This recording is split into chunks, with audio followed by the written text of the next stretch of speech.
educación a distancia.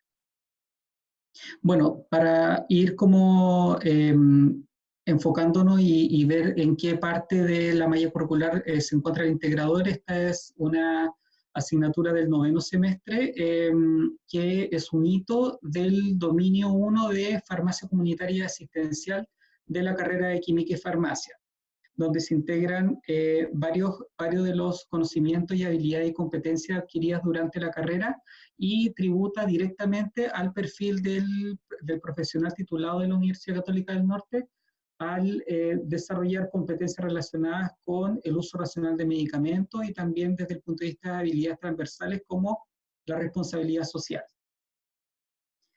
Esta asignatura se operacionalizó bastantes resultados de aprendizaje, principalmente para dar cuenta del avance de los aprendizajes de cada uno de los estudiantes en esta asignatura y más también para facilitar el assessment de estos aprendizajes a través de pautas y de actividades que vayan tributando directamente al cumplimiento de estos resultados de aprendizaje.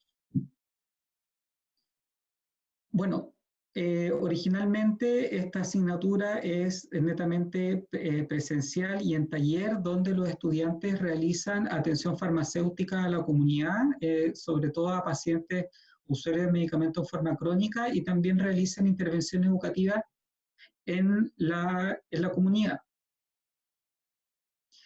Sin embargo, bueno, como ya todos sabemos de que se pegó. Con la llegada de la pandemia, todas estas actividades presenciales, también todos los campos clínicos, dejaron de recibir estudiantes y que se realice la actividad docente. Entonces, todas estas actividades las tuvimos que migrar a modalidad online. Por lo tanto, ahí se creó el desafío de cómo hacer de cumplir y que los estudiantes desarrollen estos resultados de aprendizaje en esta modalidad a distancia, considerando también que los campos clínicos estaban impedían la posibilidad de hacer actividades docentes en sus instalaciones. Entonces realizamos el primer módulo de intervención educativa, principalmente en tres etapas. La primera fue que los estudiantes evaluaran las necesidades educativas de la población. Como no teníamos población de pacientes, nosotros, los profesores, respondimos las encuestas de los estudiantes para intencionar necesidades educativas de la población. Entonces, estos estudiantes, para evaluar estas necesidades educativas, tenían que diseñar encuestas, las cuales fueron validadas desde el punto de vista formativo por los docentes y también por sus propios compañeros. Por lo tanto, existió coevaluación. Cabe destacar de que todos los estudiantes tuvieron acceso a las pautas de evaluación al momento de entregar las instrucciones de cada una de las actividades, por lo tanto sabían la forma de evaluación, qué era lo que se pretendía lograr en cada una de las actividades, y eran las mismas pautas que se ocupaban para la actividad formativa como para la sumativa. Luego de esto, los estudiantes tenían que, una vez ya identificadas las necesidades de estas poblaciones ficticias, tuvieron que diseñar materiales educativos, trípticos, afiches, todo esto lo hicieron en forma grupal. También nuevamente se realizó una actividad de retroalimentación formativa por parte de los profesores y también existió coevaluación que fue bien valorada por parte de los estudiantes porque ellos analizaron críticamente y con una retroalimentación constructiva para sus compañeros para que mejoren sus materiales educativos en cada una de estas actividades. Cada una de ellas después se sometió a una actividad sumativa donde tenían que subir el producto final a un buzón en la plataforma Educa. Y finalmente se realizó una intervención educativa también ficticia donde los estudiantes tuvieron que planificar, elaborar y exponer la intervención educativa que realizaron para cada una de estas poblaciones ficticias. Entonces, acá tenemos un ejemplo de un tipo de encuesta donde este grupo de estudiantes quiso conocer el nivel de conocimiento sobre el VIH-Sida en su población, acá está la evidencia de las pautas de evaluación que se utilizaron, y también destacar de que los estudiantes valoraban mucho los comentarios del evaluador porque eso les ayudaba a mejorar también. Acá tenemos ejemplos de los instrumentos educativos, de los trípticos que los estudiantes realizaron, y también acá la evidencia de las pautas de evaluación que dan cuenta y dan fe del logro de los resultados de aprendizaje de los estudiantes. También estas pautas tenían un criterio de evaluación donde se aceptaba o no el material educativo que los estudiantes utilizaban, independiente de la nota. Finalmente, como esta actividad final del plan educativo que realizaron a los pacientes ficticios, los estudiantes lo hicieron a través de la plataforma del Google Meet, donde caracterizaron a sus pacientes, identificaron a través de la encuesta las necesidades educativas, y en base a estas necesidades educativas, ellos realizaban este plan de intervención y también proponían cómo ellos iban a realizar esta intervención si es que fuera real. Y entonces ellos planificaron todo desde el punto de vista virtual y tienen preparado su plan educativo para eventualmente, si es que esto volviéramos a la presencialidad, poder realizarlo. El módulo 2 de atención farmacéutica a pacientes individuales fue principalmente el segundo módulo, el cual fue intervenido también por la movilización estudiantil, por lo tanto teníamos más tiempo del semestre, el cual fue acotado. Por lo tanto, los resultados fueron también acotados. En este caso, como tampoco teníamos acceso a los centros de salud, a los estudiantes les solicitamos de que ellos buscaran un familiar, un conocido, un amigo, un vecino, que sea paciente crónico y que sea usuario de medicamentos de forma crónica también. Y a ellos realizarle una entrevista farmacéutica inicial para hacerle la anamnesis farmacoterapéutica y que identifiquen problemas relacionados con medicamentos. Luego, esta ya era una actividad individual. Luego de esto, ellos tenían que planificar un plan de atención donde tenían que describir objetivos terapéuticos, intervención y parámetros de seguimiento para cada uno de los problemas de sus pacientes, y después realizar una actividad de seguimiento que fue una actividad de trabajo autónomo que por este tema de la movilización se acotó solo a 2 semanas, estaba planificado más o menos aproximadamente para un mes de seguimiento, y donde ellos tenían que aplicar las intervenciones. Y al finalizar el semestre ellos tenían que presentar sus resultados sobre su proceso de atención farmacéutica, cuáles fueron los materiales utilizados y también si es que ellos pudieron detectar algún cambio en tanto en los niveles de conocimiento o en la actitud o en algún parámetro clínico de los pacientes con sus intervenciones. Sebastián, ya van quedando 2 minutos. Ya, sí, yo termino. Bueno, entonces, como la mayoría de los estudiantes, ¿cómo lo realizó? Ocuparon sus plataformas virtuales para comunicarse con sus pacientes, más que nada fue como una telefarmacia la que realizaron ellos, y al finalizar ellos presentaron sus resultados. Por ejemplo, esta estudiante utilizó la plataforma Google Meet, ella le envió a través de correo electrónico a su paciente planillas para que vaya controlando sus presiones arteriales, sus niveles de glicemia, le hizo test de adherencia, le explicó le diseñó trípticos y manuales, le explicó también a utilizar algunos instrumentos para realizar ejercicios en la casa, y también como destacar de que ella encontró una aplicación que se llama MediSafe, que es una aplicación que ayuda a que los pacientes adhieran a su tratamiento, y le ayudó a utilizarla y logró que sus pacientes optimizaran su adherencia terapéutica, los pacientes también aumentaron sus niveles de conocimiento, los estudiantes lograron suspender también medicamentos automedicados en ellos, elaboraron cartas dirigidas al médico tratante si es que era necesario modificar dosis o también hacer alguna modificación terapéutica en los medicamentos prescritos, y también hay que destacar que algunos pacientes también modificaron sus estilos de afrontamiento. Finalmente se realizó una encuesta de percepción a los estudiantes de la asignatura, donde de los 16 estudiantes contestaron 12, la mayoría, 11 de ellos consideró que se adaptaron bien la estrategia a la modalidad a distancia, de que consiguieron los resultados de aprendizaje, y también ellos percibieron de que desarrollaron habilidades transversales como la responsabilidad social. Y acá algunos comentarios que consideran que fueron realizadas de buena manera, los tiempos fueron correctos, la retroalimentación también generó que se cumplieran los resultados propuestos para cada una de las evaluaciones, la forma de evaluación fue la adecuada, no pudimos expresar, una cosa que mejorar de que algunas de las actividades fueron muy largas, y también lo que valoraron también bastante de que estaban todas las reglas claras, de que se facilitaron las pautas con anticipación para saber cómo hacer las presentaciones y cómo ellos fueron evaluados. Okay. Muchas gracias. Agradecemos a Sebastián Orellana, quien dio a conocer esta experiencia exitosa junto a sus colegas Alejandro Vázquez y Patricio Araya, de una asignatura Integrador 3, por título Taller de Atención Farmacéutica. Damos lectura a las consultas. En realidad hay una pregunta de Sandra Fuentes, quien formula lo siguiente: ¿piensas que el seguimiento online es una herramienta que se puede seguir haciendo en el tiempo?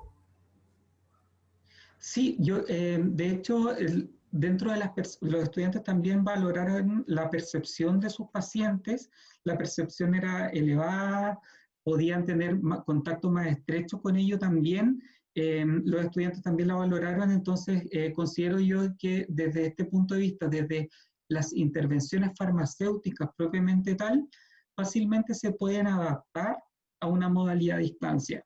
Esa es una de las ventajas que tenemos desde el punto de vista de la práctica de la atención farmacéutica, que se basa principalmente en entrevistas, no es tanto procedimental como otras profesiones de la salud que tienen que hacer examen físico, etcétera. Entonces, nuestras intervenciones se basan principalmente en entrevistas y en adquisición también de conocimiento y habilidad por parte de los pacientes, que perfectamente se pueden hacer en modalidad a distancia. Muchas gracias. También Alejandrina Lucema les da a conocer las felicitaciones por este gran trabajo que han desarrollado. Muchas gracias, Sebastián. Muchas gracias. Damos paso a la siguiente presentación. Patricio Rojas, quien nos va a dar a conocer la presentación del uso de software libre para la enseñanza de electrotecnia. Bienvenido, Patricio.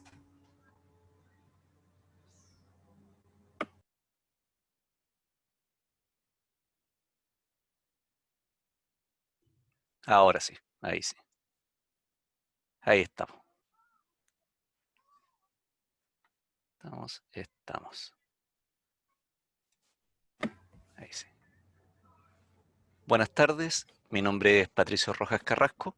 Quiero compartir con ustedes las experiencias que tuve respecto al uso de software libre para la enseñanza en la asignatura particular de electrotecnia. Electrotecnia es una asignatura que tiene dos componentes, un módulo de cátedra y dos módulos de laboratorio de tipo semestral, y la impartimos tres docentes, don Marcos Chay, don Osvaldo Painemal y quien les habla. Es una asignatura que en el quinto semestre se imparte en Ingeniería Civil en Computación e Informática, en Ingeniería en Prevención de Riesgo y Medio Ambientes, y en el séptimo semestre para los ingenieros civiles industriales. A principio de semestre nos enfrentamos al inconveniente de tener que realizar una asignatura que es eminentemente práctica de forma no presencial. Para nosotros era complejo porque estábamos habituados a trabajar permanentemente en un laboratorio de la escuela, pero sin embargo contábamos con una diferencia ya adquirida por la experiencia que tuvimos el año pasado debido al estallido social, que nos obligó a modificar nuestras clases durante el término del segundo semestre de 2019. Esto debido a que teníamos que finalizar más temprano la actividad en la escuela para facilitar el desplazamiento de funcionarios y alumnos de la institución. La solución nace a partir de una reunión de coordinación que sostuvimos los tres colegas, Marco, Osvaldo y yo, donde teníamos claro que debíamos hacer uso de plataforma de comunicación Zoom, pero no teníamos muy claro qué herramientas nos iban a ayudar a hacer las experiencias de laboratorio y que pudiésemos conseguir los resultados de aprendizaje esperados de los alumnos. En base a esto, nos planteamos el desafío que debíamos buscar probar y posteriormente a aprobar herramientas online o bien de uso en los computadores para poder trabajar de forma similar a como lo haríamos de forma presencial. Antes de entrar en detalle a la solución, quiero contextualizarlos un poco respecto a qué fundamentos teóricos desde la pedagogía nosotros hicimos uso. Básicamente utilizamos tres principios, que es el aula invertida, el modelo TPAC y el currículum bimodal. El aula invertida la utilizamos de la perspectiva que nosotros facilitábamos a los alumnos y las alumnas el material previo a la clase. Entiéndase PPTs, entiéndase guía de ejercicios, videos con ejercicios desarrollados, videos introductorios a la clase.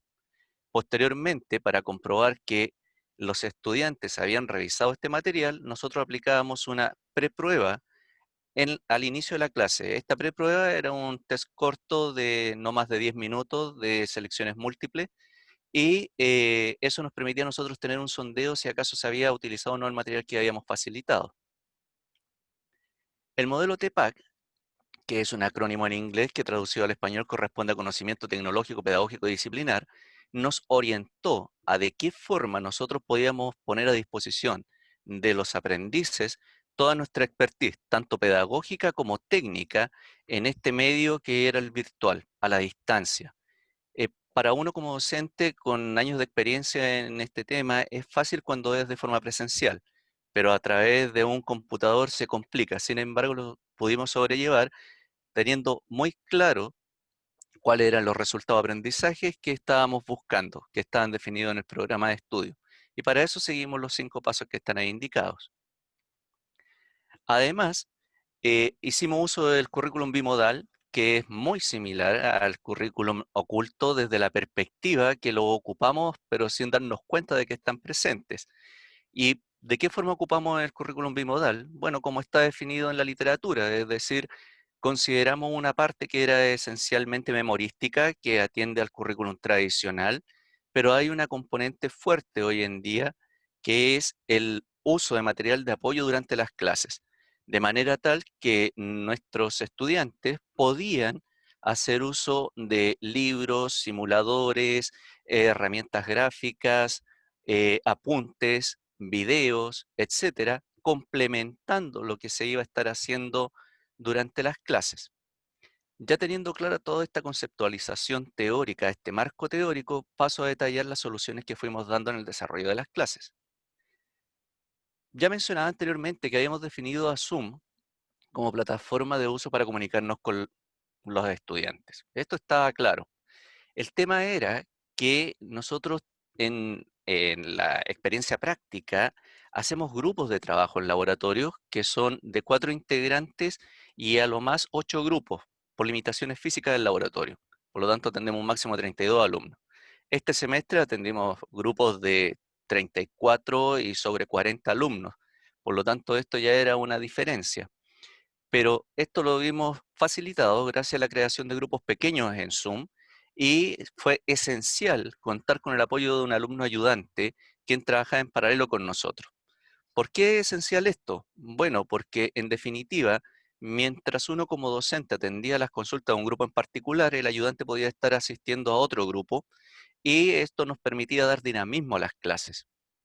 Lo interesante de esto es que se pueden atender eh, dudas en el interior de la confianza que generan los pequeños grupos y no en una clase de 40 alumnos donde habitualmente las alumnas y o alumnos se pueden cohibir. La experiencia de laboratorio es enriquecedora cuando yo puedo conocer los elementos físicos como son, cómo los voy a ver en un laboratorio. Afortunadamente encontramos esta herramienta, Tinkercad. Tinkercad es una herramienta web de uso libre. Basta con tener una cuenta en Gmail, que, dígase de paso, todos quienes trabajamos en la universidad la tenemos, incluidos nuestros estudiantes. Por lo tanto, tenían acceso a esta herramienta en Tinkercad. Es desarrollado por Autodesk, pero es de costo cero. La gran ventaja que contaba con los componentes que nosotros requeríamos para la experiencia de laboratorio, tanto material programable como no programable, como instrumentos de medición. Por lo tanto, ya teníamos parte de nuestro problema resuelto con Tinkercad. Teníamos el medio de comunicación listo con Zoom, Tinkercad nos permitía dar a conocer las herramientas físicas como son.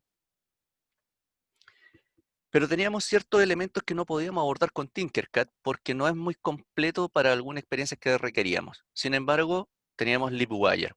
LibWire es un software de pago, pero que afortunadamente indagando en la web nosotros encontramos una versión antigua que para nuestros efectos nos era muy útil. Y esa versión la pudimos descargar y utilizar con nuestros alumnos.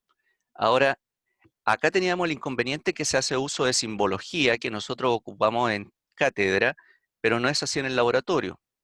Pero se produjo una especie de sinergia propia de los mismos alumnos que hicieron la relación entre los elementos físicos y los simbólicos. Por lo tanto, afloreció acá nuevamente, floreció el currículum oculto, ¿ya? Y afortunadamente los alumnos vieron el potencial que tenía LibWire. Sin embargo, nosotros fuimos un poco más allá e indagamos alguna posibilidad equivalente a LibWire, pero que fuese gratuito. Encontramos Simulide. Simulide es de código abierto, gratuito, descargable, se puede utilizar en cualquier plataforma. El Patricio, inconveniente, van quedando 2 minutos. sí, gracias. Que es de uso libre, lo puede ocupar cualquier persona. El inconveniente es que no nos permitía hacer alguna experiencia y que tiene ciertas fallas. Por lo tanto, lo descartamos. Teníamos que tener otra herramienta que nos facilitara los cálculos matemáticos, debido a que todos los análisis eléctricos que nosotros hacemos son en base a cálculos de matrices y queríamos optimizar los tiempos para que los alumnos dedicaran mayor tiempo al análisis que al cálculo. Para eso utilizamos Scilab, para trabajar con números complejos y reales. Finalmente, como conclusión, puedo mencionar que conseguimos los resultados de aprendizaje esperados. La retroalimentación que nos entregaron nuestros alumnos fue de una buena experiencia y entre todos los colegas coincidimos en que estos soportes y herramientas quedaron para instalarse ya en la asignatura, pero sin dejar de lado que es necesario contar con el trabajo propio del laboratorio de forma física. Muchas gracias. Agradecemos la participación de Patricio Rojas, quien nos dio a conocer esta experiencia sobre el uso del software libre para la enseñanza de electrotecnia. No hay en realidad preguntas formuladas por chat, sí, muchas felicitaciones. Viviana da a conocer aquella experiencia, así que no sé si alguien quiere formular alguna pregunta, damos paso a que lo haga oralmente.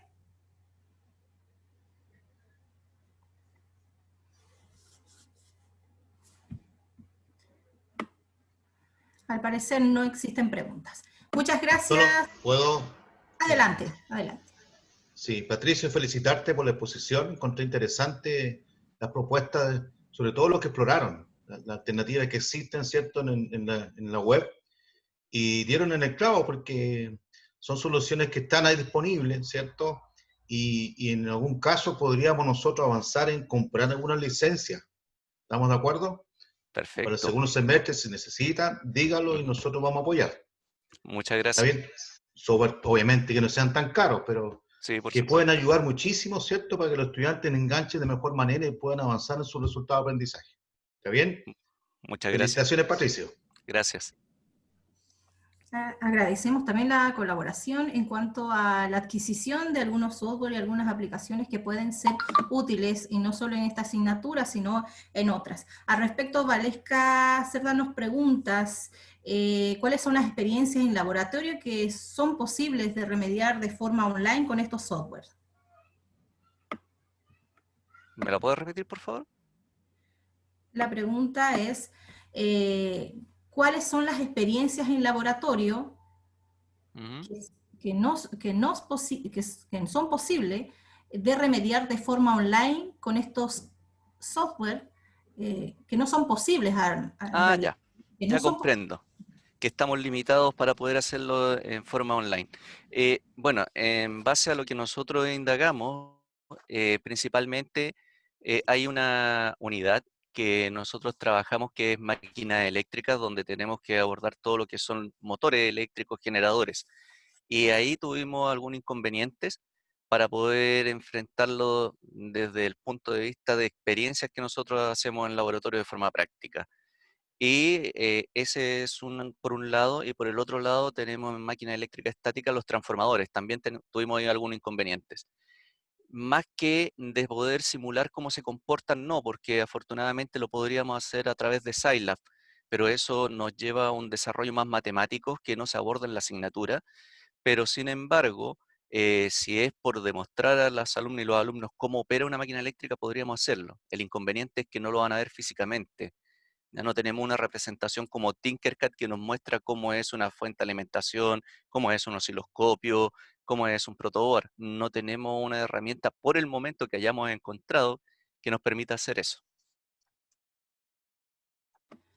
Perfecto. Alejandrina nos pregunta sobre esta aplicación. ¿Es solo aplicable a dicha ciencia?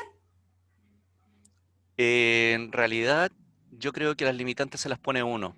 Por lo tanto, va a depender de qué es lo que uno quiere hacer. Por ejemplo, el uso de Tinkercad yo lo ocupo en 2 asignaturas más, que es un electivo, Internet de las Cosas, y una asignatura propia de Ingeniería Civil en Computación e Informática, que es Sistemas Embebidos, donde los chicos tienen que programar dispositivos, y lo hago con Tinkercad porque afortunadamente cuenta con un Arduino que pueden programar los chicos en lenguaje C sin mayor inconveniente, y tienen la posibilidad de emular como que si fuese real.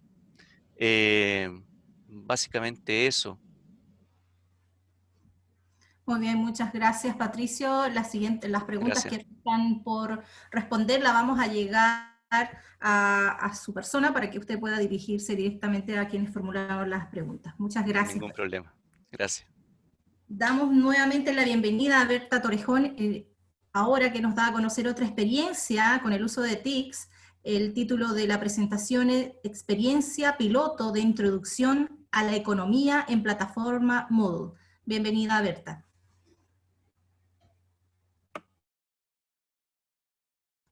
Hola, nuevamente a todos y a todas.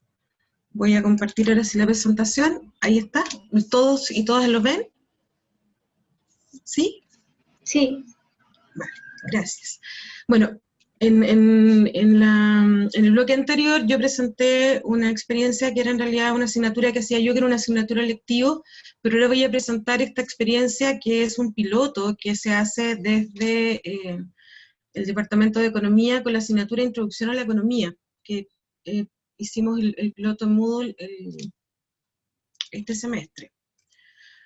Esta carrera, esta asignatura Introducción a la Economía se dicta en las 3 carreras de la Facultad de Economía, en Ingeniería en Información y Control de Gestión, en Contador Auditor, Contador Público, y en Ingeniería Comercial. Y en realidad tributa al dominio 1, que tiene que ver con el análisis del entorno económico y de la organización. Tiene 6 resultados de aprendizaje y básicamente lo que se ve en esta asignatura es una introducción a la economía, una introducción a la microeconomía y una introducción a la macroeconomía. Pasamos como por esas 3 grandes unidades dentro de la asignatura con estas 6 resultados de aprendizaje. Pero, y aquí donde me quiero detener y explicárselos con calma, qué fue lo importante de esto, qué fue lo que hicimos en realidad desde la Facultad de Economía y Administración. Se comienza un trabajo colaborativo con el Centro de Educación a Distancia, entendiendo que la modalidad virtual llegó para quedarse, que no es solo una frase cliché, entonces decidimos partir como pilotos para pasar nuestras asignaturas en Moodle. Desde, particularmente el Departamento de Economía, decidimos hacerlo con la asignatura de Introducción a la Economía, donde en este minuto se fue dictada por 5 docentes, 3 de ellos hora y 2 de nosotros planta, lo cual implicaba en realidad además tener un trabajo colaborativo muy potente. ¿Qué fue lo que hicimos? Y aquí me quiero ir etapa por etapa. En una primera etapa, lo que se hace en realidad que por parte de la gente del Centro de Educación a Distancia, que tienen muchos años de experiencia con respecto a lo que es la formación y learning, ellos nos dan las orientaciones de cómo hacer esta aplicación en este modelo, y nos capacitan de cómo traspasar o aquellas orientaciones que nos permiten tomar esto que hacíamos nosotros en presencial y llevarlo a la plataforma Moodle. En una segunda etapa se genera un trabajo de coordinación y trabajo colaborativo muy potente e importante dentro del equipo de docentes que dictaron esta asignatura. El trabajo colaborativo llegó a un nivel tal que lo que hicimos en realidad fue dividirnos la asignatura en partes y por grupos, cada grupo se hizo cargo de una de las unidades. El hacerse cargo significó desde preparar todas las PPT, todas las evaluaciones, todas las rúbricas, todas las pautas, todos los foros, todos los videos que utilizamos, en el fondo, todo lo que se hizo dentro de la asignatura lo preparamos en equipo y en trabajo colaborativo con los 5 docentes que dictamos la asignatura. Eso sí implicó harta pega, eso hay que reconocerlo, pero nos permitió mucha retroalimentación entre nosotros con respecto a cómo íbamos a ir enfrentando esta asignatura como equipo. En la etapa 3, el Centro de Educación a Distancia UCN proyectó la implementación de la asignatura en el entorno virtual de aprendizaje. Aquí trabajamos particularmente con Bianca, con Jim, con Alba, con Alejandro, ellos llevaron el tema al Moodle, o sea, todo lo que nosotros dijimos, todas estas evaluaciones, todo este relato de la asignatura, lo llevaron a la plataforma, y una coordinación constante con todo el equipo del Centro de Educación a Distancia, hay que decirlo, o sea, nos fuimos coordinando ambos equipos, teníamos reuniones semanalmente para ver cómo íbamos cada uno de nosotros, cómo nos estaba yendo, qué complejidad habíamos tenido. Después de eso viene una etapa 4, donde se desarrolló, o sea, donde fue el desarrollo de las unidades secuencialmente en Moodle. Según lo que nosotros ya habíamos preparado. Y aquí también hubo otro proceso de capacitación, acompañamiento y seguimiento, porque aquí cuando estábamos en la etapa 4 vino el paro, y que nos tuvimos que reacomodar con respecto a la cantidad de horas y lo que se había planificado. Entonces eso también implicó que nos enseñaran a cómo, por ejemplo, sacar algunos foros, modificar algunas cosas dentro de la plataforma para que fueran mucho más autónomos dentro de ese proceso, porque como eran 5 paralelos distintos, ocurrieron cosas en algunos paralelos que permitieron seguir avanzando, pero en otros no, como por ejemplo el día en que se dictaba. Pero eso lo fuimos trabajando de manera conjunta con la gente del Centro de Educación a Distancia. Y estamos en este rato en una etapa 5, que es donde estamos evaluando el trabajo desarrollado mediante la recolección y análisis de información de fuentes primarias y secundarias. Y esto lo estamos haciendo porque yo en particular estoy con Bianca Benavente escribiendo al respecto, que lo que queremos en realidad es hacer focus group con los estudiantes, con quienes participamos del proceso, además ver las estadísticas que salieron del mismo programa, o sea, de la misma plataforma, pensando, por ejemplo, la cantidad de horas que estuvieron los chicos conectados, las chicas conectadas, cómo fue el avance, toda esa estadística que nos da la plataforma, más lo que levantemos en forma más cualitativa. De hecho ya presentamos un resumen a INEFA con Bianca, para poder escribir lo que significó este proceso. Particularmente, si pensamos en resultados, bueno, esto es cómo se ve, esto es de cómo lo veían los y las estudiantes en la plataforma Moodle con cada una de las unidades. Acá está, en mi caso se llama, porque como yo es la misma asignatura, pero para la carrera de Ingeniería en Información y Control de Gestión, se llama Visión del Entorno Económico y Social. Así es como se veía, por ejemplo, las chicas tienen un link directo a las clases grabadas, por lo tanto, todo lo que nosotros íbamos haciendo se quedaba inmediatamente en la plataforma, no tenían que ir a otro lugar a buscar las clases, sino que apretaban el link y llegaban ahí. Además tienen un link directo con la dirección de la videoclase por Zoom. Entonces, bastaba que los y las estudiantes entraran a Moodle como para tener acceso a todo el material que tenía que ver con la asignatura. Tenían el acceso a las lecturas obligatorias, tenían el acceso inmediatamente ahí a los videos que nosotros estábamos trabajando, tenían acceso a los ejercicios, por ejemplo, y a las pautas, y a todo lo que implicaba la asignatura fue desarrollado vía plataforma y está ingresado. Ahora, otra cosa importante es que, por ejemplo, como nosotros trabajamos colaborativamente y en equipo, los 5 docentes, se hizo una vez y se hizo una réplica para los otros paralelos, y eso ya quedó instalado dentro del programa. Por lo tanto, por ejemplo, en mi caso, que voy a dictar la asignatura en el segundo semestre, yo ya tengo esto preparado.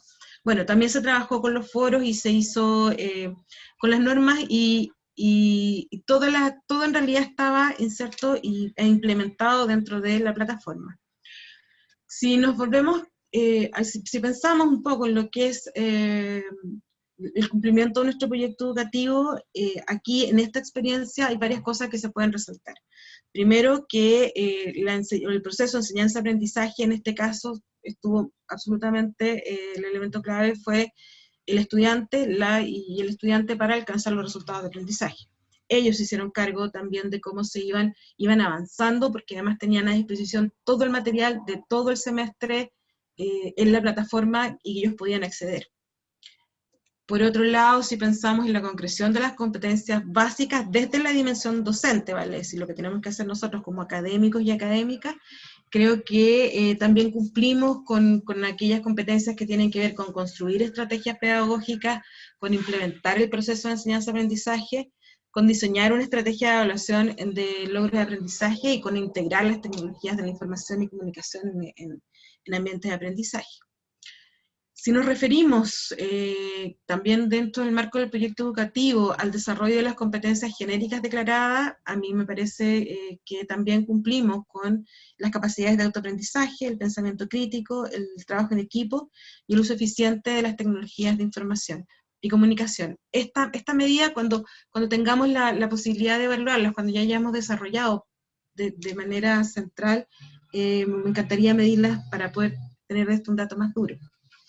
Pero si de datos duros nos referimos aquí, particularmente podemos decir que hubo una familiarización y manejo de la plataforma Moodle por cerca de 160 estudiantes de la Facultad de Economía y Administración, donde están las 3 carreras, 5 docentes de planta y hora desde el Departamento de Economía, y esto también lo pensamos desde el Departamento de Economía como una posibilidad de generar capacidades instaladas, y la posibilidad también de que nosotros mismos, quienes aprendimos estos procesos, pudiésemos compartir el conocimiento con nuestros y nuestras colegas.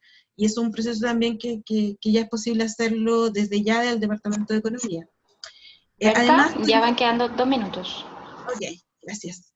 Además, tuvo un incremento significativo de las tasas de aprobación de la asignatura. En mi paralelo, el 97% de los y las estudiantes aprobaron. Normalmente esta asignatura tenía altas tasas de reprobación.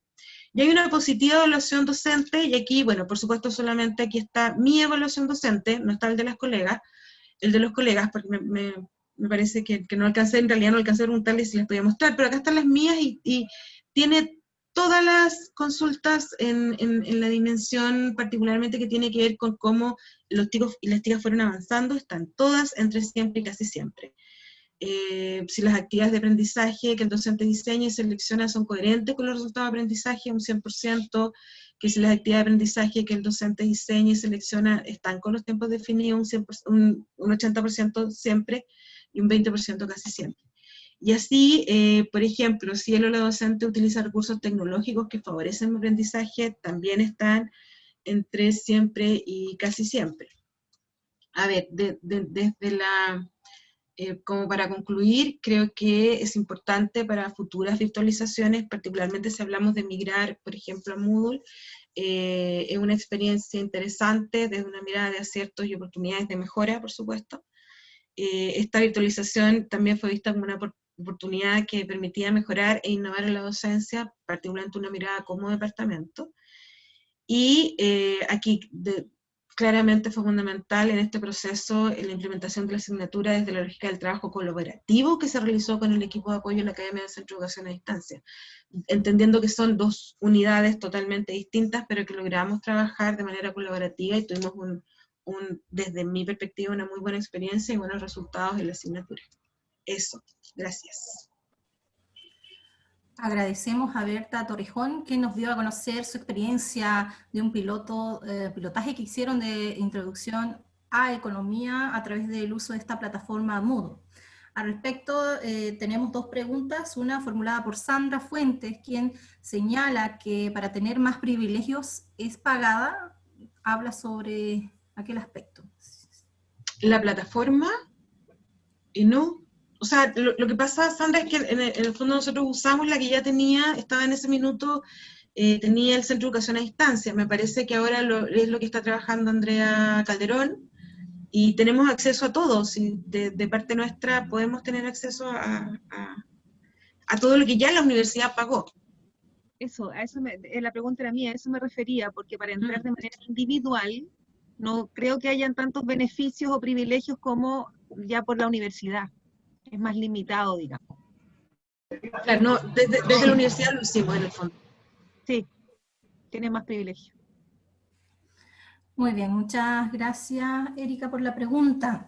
Seguimos con la siguiente. José nos menciona si existió una estrategia de evaluación diferenciada para la medición de los 6 resultados de aprendizaje declarados y qué tipo de estrategias de evaluaciones se desarrollaron a cabo en la asignatura.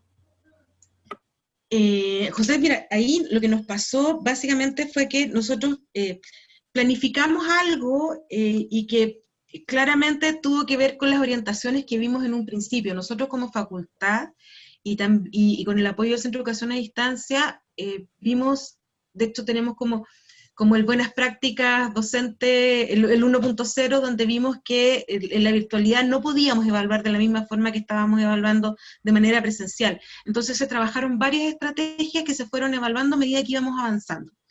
Por ejemplo, hicimos muchos foros,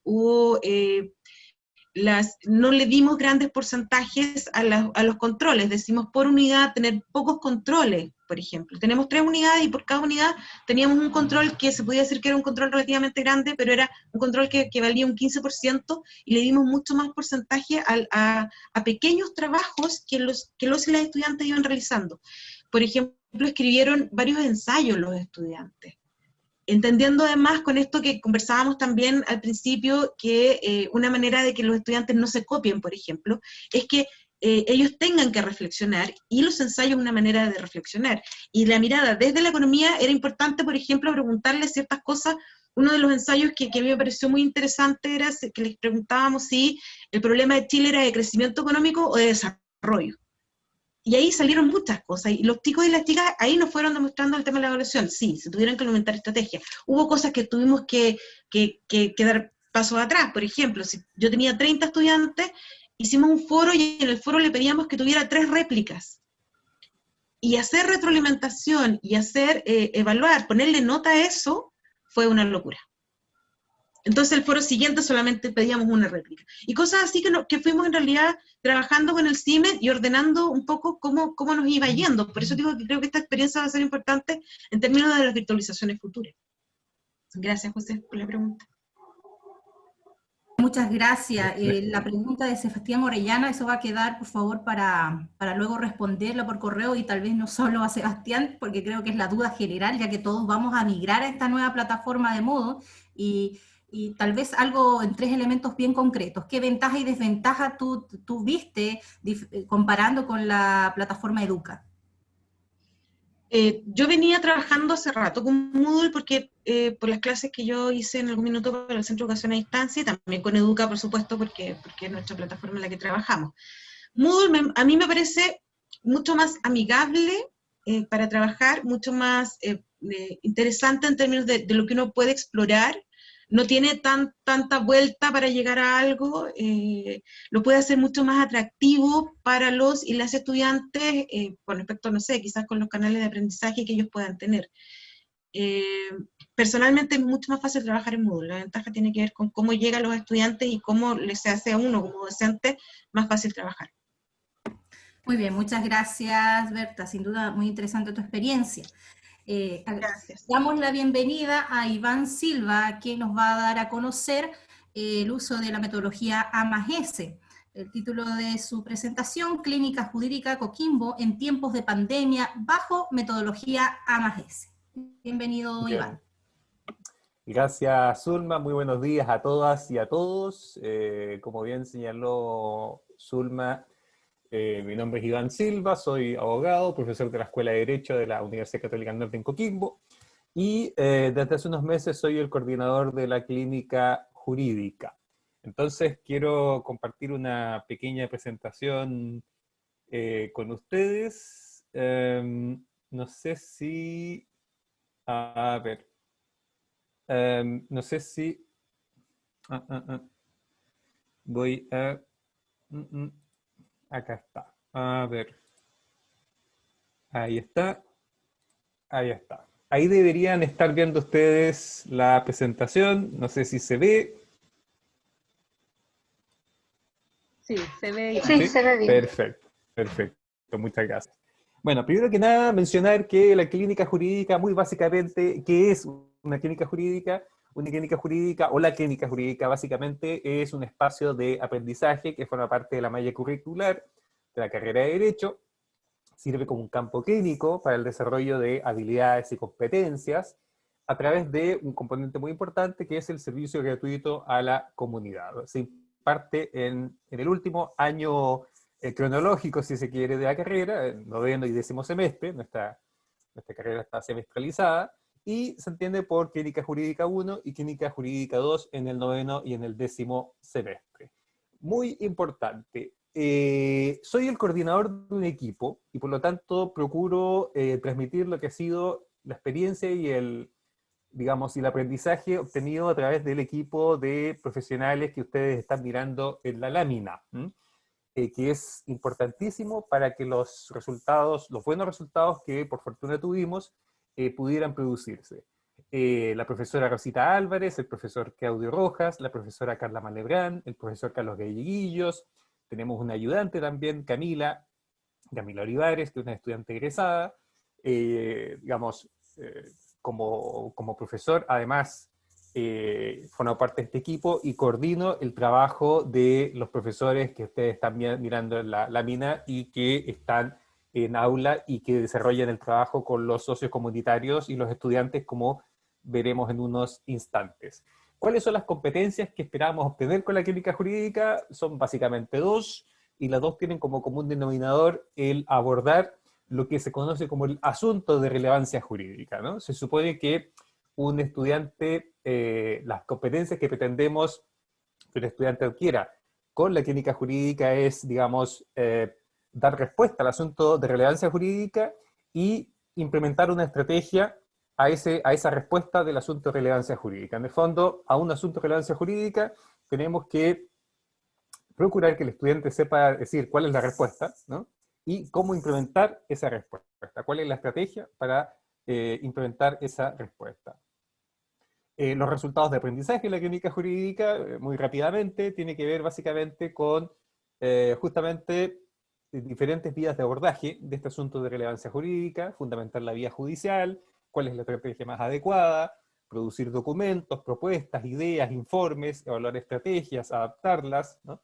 Producir una estrategia, exponer hechos, argumentos, fortalezas, debilidades, y por supuesto un componente esencial en sentido general, pero particularmente tratándose de la institución en la que estamos situados, que es la Universidad Católica del Norte, la excelencia en materia de rigor y ética profesional. ¿Cuál es la metodología que utiliza nuestra clínica jurídica? Bueno, la AMAS-S, el aprendizaje más servicio, que, como sabemos, básicamente tiene que ver con vincular la formación académica de los estudiantes con la posibilidad de aplicar en contextos reales conocimientos disciplinares, de manera tal de entregar soluciones por supuesto, de calidad a las comunidades o personas que lo necesitan. Esto lo estoy pasando bastante rápido porque más o menos esto son cuestiones, conocimientos más o menos compartidos. Sabemos que en esta metodología hay un acuerdo de colaboración en donde la contraparte le llamamos socio comunitario, y sabemos que el propósito de este trabajo colaborativo es que ambas partes ganen, el estudiante o la estudiante aprende haciendo en un contexto real, y el socio comunitario adquiere conocimientos disciplinares actualizados, recibiendo un servicio de calidad. La clínica jurídica Coquimbo, desde que empezó a funcionar relativamente reciente con esta metodología, y relativamente reciente también como clínica jurídica en relación al resto de las clínicas jurídicas de Chile, de hecho empezó propiamente tal en el 2017, la clínica jurídica Coquimbo, tradicionalmente, es decir, antes de la pandemia, lleva a cabo la modalidad del aprendizaje más servicio a través de dos maneras, de dos vías de actuación. Lo que se conoce como el servicio en pasantía y el servicio en socio comunitario, ¿no? ¿Qué significa una pasantía? Una pasantía básicamente es una modalidad de prestación en la que el estudiante o la estudiante se inserta en la dinámica laboral de una institución determinada. Pasa a ser una suerte como de trabajador o trabajadora más de esta institución. En cambio, la relación con los socios comunitarios propiamente tales es una relación diferente, en el sentido quizás un poco más, digamos, con requerimientos y especificidades propias. Es un relacionamiento en que el estudiante desarrolla un servicio bajo la supervisión, ¿no?, de alguno de los profesores que mencionábamos hace un rato atrás, como externo a esa institución, ¿no? Entonces, si bien a todas las contrapartes le llamamos, en el ámbito de la metodología, a más S, le llamamos socios comunitarios, digamos que en la jerga interna de la clínica jurídica se hace una distinción, o se hacía una distinción tradicional entre un estudiante que hacía su servicio en pasantía o con socio comunitario propiamente tal. Para ejemplificar, ahí ustedes están mirando algunos ejemplos de pasantías, ¿no? El Servicio Médico Legal, el Conservador de Bienes Raíces de Coquimbo, la Secretaría Regional Ministerial de Justicia, y algunos ejemplos de socios comunitarios que están mirando en la lámina, la Mesa Hídrica de Elqui, la Fundación de las Familias, el Centro de Desarrollo de Negocios, funcionarios y funcionarias UCN, etc. ¿Qué ocurrió a partir de este año, ¿no? Que ha sido un año tan especial? Varios colegas han planteado, y no voy a reiterar para no tornarme, digamos, monocorde, lo difícil que ha sido hacer frente, difícil con distintas, digamos, aproximaciones a un escenario que era absolutamente novedoso e impensado, como es este tema de la pandemia, ¿no? Decidimos dar continuidad a esta metodología a partir de la atención de casos vía remota, a través de plataformas telemáticas, plataformas Zoom, ¿no?, plataformas Meet, ¿no?, Meeting, digamos, a través de contactos por correo electrónico. Y lo que realizamos durante el primer semestre del 2020 fue un trabajo 100% online y de asistencia en lo que llamamos 3 tipos de asuntos, ¿no? Los asuntos de relevancia jurídica, que forma parte de las competencias que tienen que adquirir nuestros estudiantes, los clasificamos en, llamémoslo así, 3 tipos de asuntos, lo que llamamos consultas espontáneas, asesorías y causas judiciales. Un ejemplo bastante caricaturesco, ¿no?, digamos, como de cada uno de estos asuntos es el siguiente. Si yo estoy, digamos, prestando servicio como estudiante con un socio comunitario y alguna de las personas, algún beneficiario del socio comunitario me consulta, me hace una pregunta respecto, por ejemplo, si puede dejar sus bienes en herencia a su gato, por ejemplo. Estoy poniendo un ejemplo bastante burdo, pero como me decía una antigua profesora, a veces los ejemplos burdos son buenos para ilustrar ciertas situaciones. Y uno le responde, no puede, ¿no? Es una consulta espontánea ya resuelta. Si la misma consulta me la formula en términos de, ¿sabe? A mí me gustaría dejar la 4ª parte de mis bienes a mi sobrina, por ejemplo. Bueno, eso se llama en derecho hereditario la 4ª de libre disposición. Sí, eso se puede hacer. ¿Y cómo se hace? Bueno, a través de la redacción de un testamento. Bueno, eso sería una asesoría, ¿no? Eso sería una asesoría, y el servicio se presta entregando un borrador de testamento al final del periodo. Siguiendo en el ámbito de las consultas hereditarias, una persona me pregunta a mí como estudiante que está realizando un servicio como socio comunitario, me dice, ¿sabe qué? Me enteré que mi padre hizo testamento y a mí me excluyó del testamento. ¿Puedo hacer algo? Sí, usted puede intentar una acción de reforma del testamento. ¿Y eso cómo se hace? A través de una acción judicial. Bueno, ahí entonces ese tema pasaría a ser una causa judicial. Entonces, Iván, ya va quedando un minuto. Vamos a acelerar. Entonces, básicamente logramos trabajar con todos estos socios comunitarios que ustedes están mirando en la lámina, que son socios que tienen diferentes necesidades, requerimientos, etcétera, pero que le ha permitido a nuestros estudiantes, conocer diferentes ámbitos de experiencia del fenómeno jurídico, de la profesión jurídica, y la idea es que el próximo semestre, salvo algunas excepciones, los estudiantes roten de manera tal de que tengan experiencias diferentes, digamos, ¿no? Junta de Vigilancia del Río Elqui, Centro de Desarrollo de Negocios, que es una alianza antigua que teníamos con Cercotec, la Oficina de la Diversidad, la Fundación de las Familias, la Oficina de la Vivienda, la Defensoría Penal Pública, el Centro de Dominios Chile, DIC Chile, los funcionarios de la UCN, juzgados de letras, INDH y la Oficina de Protección de Derechos, ¿no?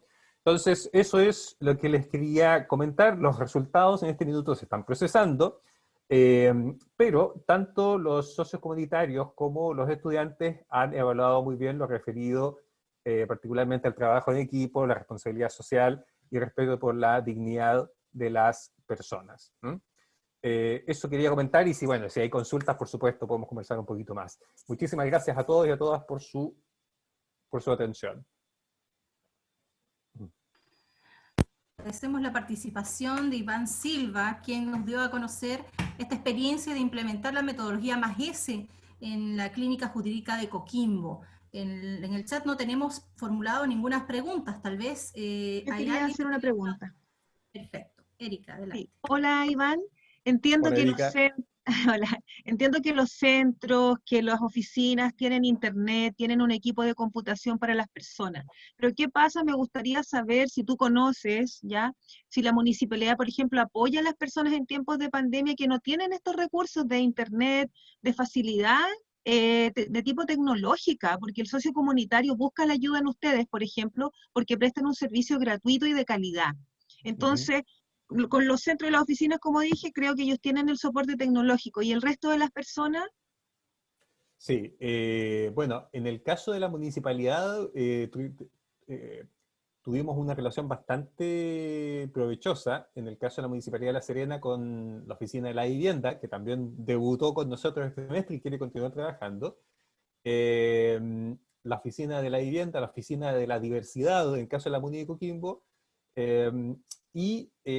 la idea es que a través de estas instituciones, que pretendemos seguir aumentando, las organizaciones puedan, por así decir, canalizar algunas de sus inquietudes o los temas que se puedan abordar a través de ese tipo de instancias. Los municipios han sido bien colaboradores, pero me parece que han podido ajustarse en función de las circunstancias, digamos, que a todos un poco nos afectó. Recordemos que cuando nos mandaron todos los profesores y profesoras acá presentes, nos mandaron, entre comillas, la universidad a nuestras casas en marzo, originalmente iba a ser como por 2 semanas, un mes, y esto se iba prolongando.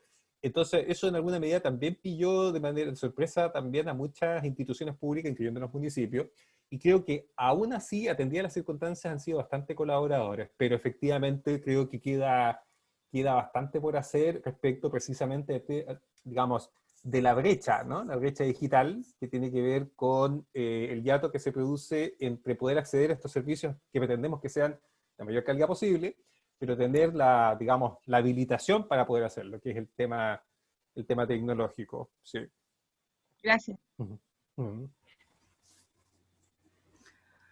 Muchas gracias, Erika. Yo tengo una consulta al respecto de esta vía remota de atención. En comparación con las, digamos, tradicionales que se han ido implementando en anteriores semestres, ¿los beneficiarios fueron mayores o menores? ¿Cómo fueron los resultados en cantidad, digamos, en cuanto a los beneficiarios? Hubo un poco más, a ver, tuvimos 2 organizaciones adicionales que quisieron sumarse en este semestre. Una es la Oficina de la Vivienda de la Municipalidad de La Serena, y el otro es la Junta de Vigilancia del Río Elqui.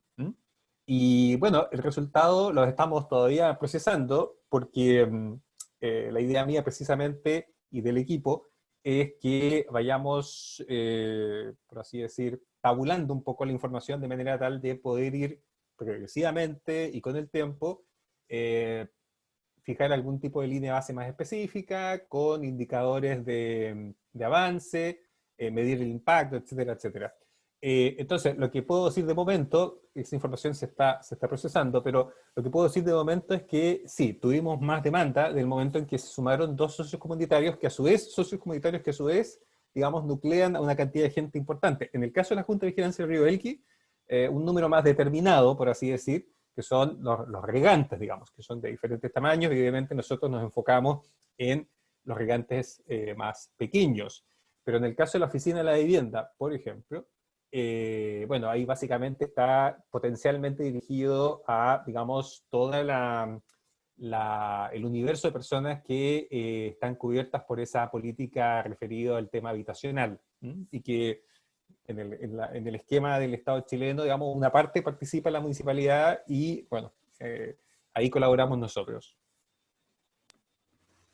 Muy bien, muchas gracias, Iván. Agradecer a todos también los que presentaron sus experiencias en esta jornada. Les invitamos, por favor, a que participen a la jornada de cierre. Está el link que envió Maciel. También les adjunto el link directo. Así que nos vemos en este link para hacer el cierre de la jornada. Muchas gracias. Gracias a ustedes. Chao a todos, muchas gracias por participar. Nos vemos en el cierre. Chicas, gracias a ustedes, Gracias, que estén muy bien. que estén muy bien. Gracias, chao.